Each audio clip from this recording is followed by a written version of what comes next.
As people who died under Stalin. I came up to her and helped her carry the bags to her car. She gave me a kiss on the cheek and a compliment on how well my parents raised me, and I went back inside. As I come back in, a woman stands in front of me. She was generously proportioned. She had by her side 4 boxes of vodka. Like, I crap you not. 4 boxes, each with 16 bottles in it. That's 64 bottles of vodka. She points to me and the boxes and then her car. I'm a bit confused. She says, come on, chop chop. I don't work here, lady. I heard you speaking Syrian on the phone. Wow. I don't even know what to say. No problem. She has something to say. If you don't speak English, go back to Syria.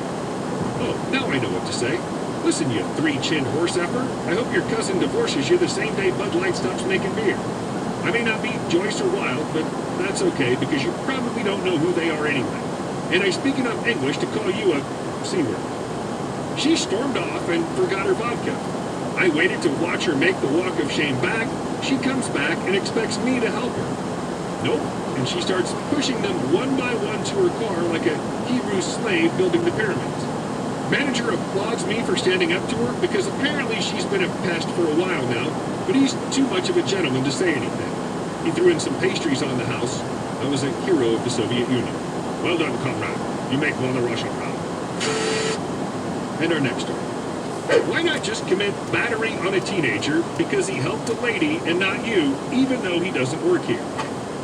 So I work in a local home improvement store that has more agricultural-related products. Picking up some welding equipment, I grab 5 pounds of the electrodes I need to practice running for school. While I'm grabbing them, a lady asked me if I could help her find a hood and a few types of electrodes for her husband who's just getting into welding. Now, I like helping people when it's something that I'm knowledgeable about, and I help her by showing her the types I learned on when I first learned that type of welding. She thanks me and walks away, and I grab the electrodes and head towards the front register. Keep in mind I'm in jeans and a black leather jacket that in no way resembles the store uniform of red vest with the company name on it. This lady pulls on the sleeve of my jacket as I walk by. She didn't talk lightly either. I don't like being touched by people who don't know me, just like any person, retail worker or not. So I turn on my heels and am about ready to confront the person who just forcefully grabbed my brand new leather jacket. It's an older lady who immediately looks like she has a stick up her butt. She asked me if I know if they have any trailer hitches in the back. I told her I don't work here, and she says something like, well, you just helped that lady get some things in the other aisle. I tell her I did, but I don't work here. I just came for these. And I show her the 5-pound container of electrodes. But you helped that other lady, so why can't you go get a trailer hitch from the back?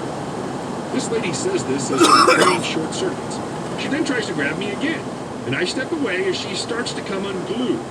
She says something like, get back here, you SOB, and when is it okay to help one customer and blow off another?